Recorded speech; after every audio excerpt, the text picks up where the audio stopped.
ದಿನನಿತ್ಯದ ಬದುಕಿನ ಸಮಸ್ಯೆ ಸಂದೇಹಗಳಿಗೆ ಲೌಕಿಕ ಹಾಗೂ ಪಾರಮಾರ್ಥಿಕ ಸ್ತರಗಳಲ್ಲಿ ಉತ್ತರವನ್ನು ಕಂಡುಕೊಂಡು ಅರ್ಥಪೂರ್ಣ ಸಾರ್ಥಕ ಜೀವನ ನಡೆಸಲು ನಮಗೆ ಇರುವ ಒಂದು ದಾರಿದೀಪ ಡಿವಿಜಿಯವರ ಮಂಕುತಿಮ್ಮನ ಕಗ್ಗ. ಕನ್ನಡದ ಭಗವದ್ಗೀತೆ ಎಂದು ಪ್ರಸಿದ್ಧವಾದ ಈ ಜ್ಞಾನ ಭಂಡಾರದ ಅನಾವರಣವೇ ನಿತ್ಯದ ಬದುಕಿಗೆ ಕಗ್ಗದ ಬೆಳಕು. ತಪ್ಪದೇ ಕೇಳಿ, ಪ್ರತಿದಿನ ಬೆಳಗ್ಗೆ 7:15 ನಿಮ್ಮ ಜನಧ್ವನಿ ಬಾನುಲಿಯಲ್ಲಿ.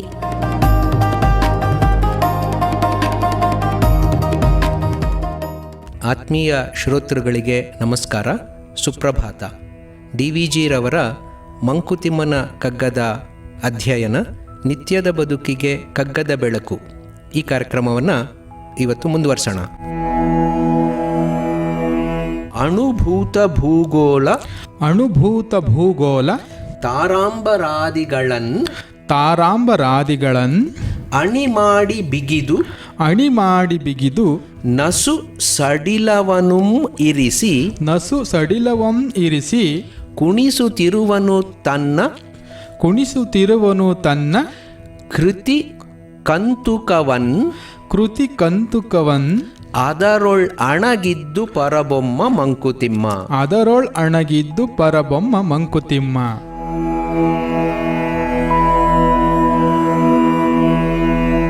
ಈ ಭಗವಂತನ ಸೃಷ್ಟಿ ವೈವಿಧ್ಯಮಯ ಅಂತ ನೋಡಿದ್ವಿ. ಎಲ್ಲಕ್ಕೂ ಆದಿ ಪರಬ್ರಹ್ಮ, ಒಂದು ಸಿಂಗ್ಯುಲಾರಿಟಿ, ಒಂದು ಬ್ರಹ್ಮಾಂಡ, ಅದರ ಒಂದು ಸಣ್ಣ ಬೀಜ ಇತ್ತು, ಅದು ವಿಸ್ಫೋಟಗೊಂಡು ಎಲ್ಲ ಸೃಷ್ಟಿಯಾಯಿತು. ಆ ಸೃಷ್ಟಿ ಆದದ್ದೇನು? ಎಲ್ಲವೂ ಕೂಡ ಅಂದ್ರೇನು? ಅಣು ಅಂದ್ರೆ ಆಟಮ್, ಅತ್ಯಂತ ಸಣ್ಣ ವಸ್ತು, ಅತ್ಯಂತ ಸಣ್ಣ ಮೂಲಭೂತವಾದಂಥ ಪಾರ್ಟಿಕಲ್. ಅದು ಕೂಡ ಅಲ್ಲಿಂದಾನೇ ಬಂತು. ಅಲ್ಲಿಂದ ಮುಂದೆ ಅಂಬರಾದಿಗಳು, ಅಂಬರಾದಿಗಳು, ಆಕಾಶ, ನಕ್ಷತ್ರ, ಅವೆಲ್ಲವೂ ಕೂಡ. ಅದ್ರ ಮಧ್ಯ ಇರುವಂತದ್ದೇನು? ಭೂಗೋಳಗಳು ಅಂದ್ರೆ ಪಂಚಭೂತಗಳು. ನಾವು ಏನೋ ಬೆಂಕಿ ಇತ್ಯಾದಿಗಳನ್ನ, ಭೂಮಿ ಅದೆಲ್ಲ ಹೇಳ್ತೀವಿ, ಅವೆಲ್ಲವು. ಜೊತೆಗೆ ಭೂತ ಅಂದ್ರೆ ಎಲ್ಲ ಜೀವಿಗಳು ಅಂತ ಕೂಡ ನಾವು ತಗೊಳ್ಬೋದು, ಎಲ್ಲಿ ಜೀವ ಇರುವಂತ ಎಲ್ಲ ವಸ್ತುಗಳು. ಭೂಗೋಳ ಅಂದ್ರೆ ಭೂಮಿ ಇತ್ಯಾದಿಯ ಎಲ್ಲ ಸೃಷ್ಟಿ, ಎಲ್ಲ ನಾವು ಪ್ಲಾನೆಟ್ಸ್ ಅಂತೆಲ್ಲ, ಗ್ರಹಗಳು ಅವೆಲ್ಲ ಏನು ಹೇಳ್ತೀವಿ ಅವೆಲ್ಲ. ಸೊ ಅಣುವಿನಿಂದ ಹಿಡಿದು ಅತ್ಯಂತ ವಿಸ್ತಾರವಾದಂಥ ಆಕಾಶದವರೆಗೆ ಎಲ್ಲವನ್ನೂ ಸೃಷ್ಟಿ ಮಾಡಿ ಅಣಿ ಮಾಡಿ, ಅಂದ್ರೆ ಅದೆಲ್ಲ ರೆಡಿ ಮಾಡಿಕೊಂಡು ಅದನ್ನ ಒಂದಕ್ಕೊಂದು ನಂಟು ಬರೋ ರೀತಿಯಲ್ಲಿ ಬಿಗಿದು ಒಂದಕ್ಕೊಂದು ಸೇರಿಸಿದ್ದಾನೆ. ಅವೆಲ್ಲವನ್ನು ಸೇರಿಸಿ ಬಿಗಿದಿದ್ದಾನೆ. ಅಂದ್ರೆ ಈಗ ಇಂಡಿಪೆಂಡೆಂಟ್ ಆಗಿ ಭೂಮಿ ಮಾತ್ರ ನಾನು ಇರ್ತೀನಿ ಅಂತ ಅನ್ನಕ್ಕಾಗಲ್ಲ. ಭೂಮಿ ಇಲ್ಲಿ ಇರೋದಿಕ್ಕೆ ಅದರ ಸುತ್ತು ಇರೋಂತ ಎಲ್ಲ ಗ್ರಹಗಳು ಮತ್ತೆ ನಕ್ಷತ್ರಗಳು ಕಾರಣ. ನಾನು ಒಂದು ಇಂಚ್ ಈಚೆ ಹೋಗ್ಬಿಡ್ತೀನಿ ಅಂತಂದ್ರೆ ಭೂಮಿ ಇಲ್ಲಿ ಈ ಒಂದು ವ್ಯವಸ್ಥೆಯಲ್ಲಿ ಇರೋದಕ್ಕೆ ಸಾಧ್ಯವೇ ಇಲ್ಲ. ಸೊ ಹಾಗೆ ಪ್ರತಿಯೊಂದು ಕೂಡ ಒಂದಕ್ಕೊಂದು ಬಿಗಿದಂತೆ ಇದೆಯಂತೆ, ಒಂದಕ್ಕೊಂದು ಗಟ್ಟಿಯಾಗಿ ಟೈ ಮಾಡಿದ್ದಾರೆ. ಸೊ ಹಾಗಾಗಿ ಈ ಆಕಾರ, ಈ ವ್ಯವಸ್ಥೆ ಇದೆಲ್ಲ ಚಾಲ್ತಿಯಲ್ಲಿದೆ. ಆದರೆ ಭಗವಂತ ಬರೀ ಬಿಗಿದು ಟೈಟಾಗಿ ಇಟ್ಬಿಟ್ಟಿಲ್ವಂತೆ. ಅದನ್ನ ನಸು ಸ್ವಲ್ಪ ಸಡಿಲವನು ಇರಿಸಿ ಸ್ವಲ್ಪ ಲೂಸ್ ಕೊಟ್ಟಿದ್ದಾನೆ. ಇದು ಹೇಗೆ? ನಾವು ನಿತ್ಯ ನಮ್ಮ ಮನೇಲಿ ನಾಯಿ ಇದೆ, ಆ ನಾಯಿಗೆ ಚೈನ್ ಕಟ್ಟಿರ್ತೀವಿ. ಚೈನ್ ಕಟ್ಟಿ ನಾವು ವಾಕಿಂಗ್ ಕರ್ಕೊಂಡು ಹೋಗ್ಬೇಕಾದ್ರೆ ಒಂದಿಷ್ಟು ಉದ್ದ ಬಿಟ್ಟಿರ್ತೀವಿ. ಆ ನಾಯಿ ಅಲ್ಲಿ ಇಲ್ಲಿ ಎಲ್ಲ ಸುತ್ತಾಡಬೇಕು, ಅಲ್ಲೆಲ್ಲೋ ವಾಸನೆ ನೋಡಬೇಕು, ಇಲ್ಲೆಲ್ಲೋ ಹೋಗಬೇಕು, ಇಲ್ಲೇನೋ ಸಿಕ್ಕತ್ತೆ, ಅದನ್ನು ಹುಡುಕ್ಬೇಕು. ನಾಯಿ ಹೋದ ಕಡೆ ಎಲ್ಲ ನಾವು ಹೋಗೋದನ್ನ ಬಿಟ್ಟು ನಾವೇನ್ ಮಾಡ್ತೀವಿ? ಆ ಚೈನನ್ನು ಬಿಡ್ತೀವಿ, ಅದು ಮುಂದಕ್ಕೆ ಹೋಗುತ್ತೆ. ಬಟ್ ನಾಯಿ ಎಲ್ಲೋ ಹೊರಟೋಗ್ಬಿಡೋಕೆ ಸಾಧ್ಯನಾ ಅಂದ್ರೆ ಇಲ್ಲ, ಚೈನ್ ಇದೆ, ವಾಪಸ್ ಬಾ ಹೇಳ್ಕೊಳ್ತೀವಿ. ಸೊ ಹಾಗೆ ಈಗ ಹಸು ನಾವು ಕಟ್ಟಬೇಕಾದ್ರೂ ಕೂಡ ಒಂದು ಹೊಲದಲ್ಲೋ ಎಲ್ಲೋ ನಾವು ಕಟ್ಟಿರ್ತೀವಿ, ಗೂಟ ಹಾಕಿ ಹೊಡೆದು ಕಟ್ಟಿರ್ತೀವಿ. ಆ ಹಗ್ಗ ಎಷ್ಟು ದೂರ ಬಿಟ್ಟಿರ್ತೀವಿ? ಭಾಳ ಜೋಪಾನ, ಅದು ರಾಗಿ ತನಕ ಹೋಗಂಗಿಲ್ಲ. ಹುಲ್ಲನ್ನು ಎಷ್ಟು ಬೇಕೋ ಅಷ್ಟನ್ನು ಮಾಡ್ಕೊಬೇಕು. ಸೊ ಅಷ್ಟನ್ನು ಮಾತ್ರ ಸಡಿಲ ಕೊಟ್ಟಿರ್ತೀವಿ ನಾವು. ಬಿಗಿದಿರ್ತೀವ? ಹೌದು. ತುಂಬ ಬಿಗಿದಿರ್ತೀವ? ಇಲ್ಲ, ಸ್ವಲ್ಪ ಸಡಿಲವನ್ನು ಕೊಟ್ಟಿರ್ತೀವಿ. ಸೊ ಹಾಗೆ ಆ ಸಡಿಲವನ್ನೂ ಕೊಟ್ಟು ಬಿಗಿತವನ್ನೂ ಮಾಡಿ ಸೃಷ್ಟಿಯ ವ್ಯವಸ್ಥೆಯನ್ನ ತಯಾರು ಮಾಡಿದಾನಂತೆ, ಅಣಿ ಮಾಡಿದಾನಂತೆ ಭಗವಂತ.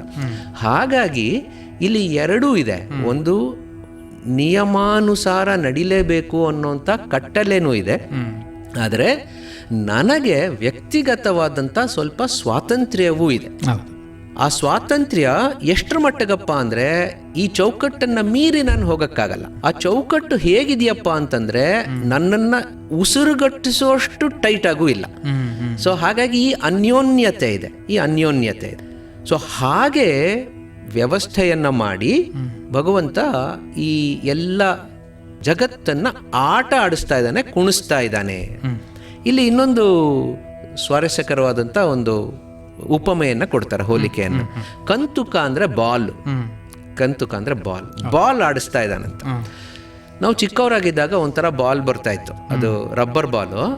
ಅದಕ್ಕೆ ಅದರ ಒಳಗಡೆಗೆ ಒಂದು ಗಂಟು ಹಾಕಿರೋಂಥ ಒಂದು ಇಷ್ಟುದ್ದದ ರಬ್ಬರ್ ಬ್ಯಾಂಡ್ ಬರ್ತಾ ಇತ್ತು. ಅದು ಇವಾಗಿನ ಇದರಲ್ಲೇ ಅದು ಸಿಕ್ಕುತ್ತೋ ಇಲ್ವೋ ನನಗೆ ಗೊತ್ತಿಲ್ಲ. ನನಗೆ ನನ್ನ ಚಿಕ್ಕ ವಯಸ್ಸಿನಲ್ಲಿ ಅದರ ಜೊತೆ ಆಟ ಆಡಿದ ನೆನಪುಗಳು ಈಗಲೂ ಹಸಿರಾಗಿದೆ.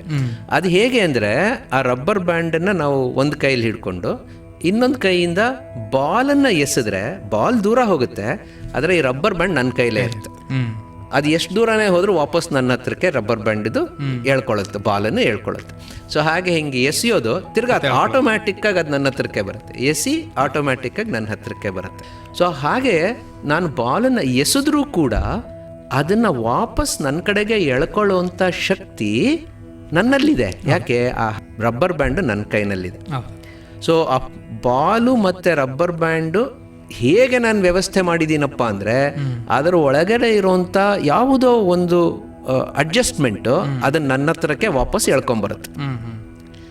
ಸೊ ಹಾಗೆ ಭಗವಂತ ಕಂತುಕ ಬಾಲ್ ಆಡ್ದಂಗೆ ಇಡೀ ವಿಶ್ವವನ್ನು ಆಡಿಸ್ತಾ ಇದ್ದಾನಂತೆ.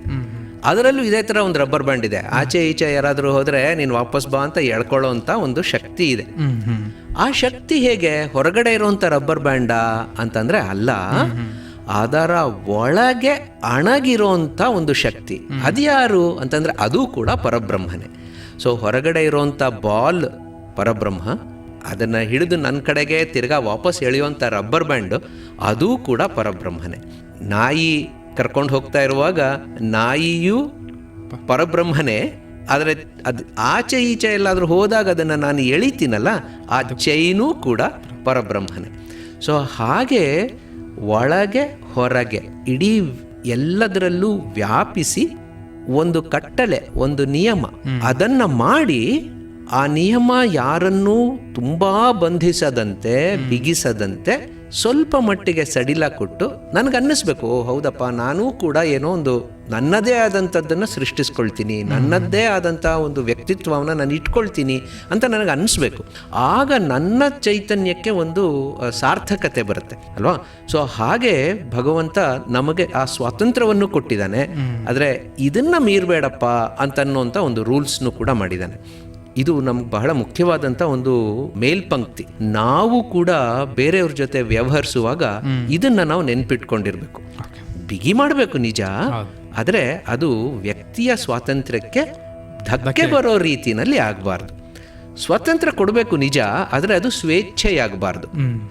ಸೊ ನಾವು ಇತರರೊಂದಿಗೆ ನಮ್ಮ ಸಂಬಂಧವನ್ನು ಕಲ್ಪಿಸ್ಕೊಳ್ಳುವಾಗ ಇದನ್ನ, ಈ ಒಂದು ಬ್ಯಾಲೆನ್ಸ್ನ ಭಗವಂತ ಮಾಡಿದಾನಲ್ಲ, ನಾನು ಕೂಡ ಇದನ್ನ ಅಳವಡಿಸ್ಕೊಳ್ಳೋಣ ಅಂತ ನೆನಪಿಟ್ಕೊಳ್ಳುವಂಥದ್ದು ಒಳ್ಳೆಯದು. ಒಂದು ಆಫೀಸ್ನಲ್ಲೋ, ಒಂದು ನಾವು ಕೆಲಸದ ಒಂದು ವಾತಾವರಣದಲ್ಲೋ, ಮನೆಯಲ್ಲಿ ಮಕ್ಕಳನ್ನು ಬೆಳೆಸುವಾಗ, ಸೊ ಯಾವುದೇ ಒಂದು ಈ ಥರದ ಸಂಬಂಧವನ್ನು ನಾವು ಕಲ್ಪಿಸ್ಕೊಂಡು ಅದನ್ನು ಬೆಳೆಸ್ಕೊಳ್ಬೇಕು ಅಂತ ಅನ್ನುವಾಗ ಇದನ್ನು ನೆನಪಿಟ್ಕೊಳ್ಳೋಣ. ನಮ್ಮ ಮಕ್ಕಳ ಜೊತೆನೂ ಅಷ್ಟೇ, ಮಕ್ಕಳು ತಂದೆ ತಾಯಿಯರ ಜೊತೆನೂ ಅಷ್ಟೇ. ಏನಪ್ಪ ಇಷ್ಟು ಬಿಗಿ ಮಾಡಿಬಿಟ್ರು ಅಂತ ಮಕ್ಕಳಿಗೆ ಅನ್ನಿಸ್ತಾ ಇರ್ಬೋದು, ಆದರೆ ಅವ್ರಿಗೆ ಗೊತ್ತಿರಬೇಕು, ಬಿಗಿ ಇರಬೇಕು, ಸ್ವೇಚ್ಛೆಯಾಗಬಾರ್ದು ಅಂತ.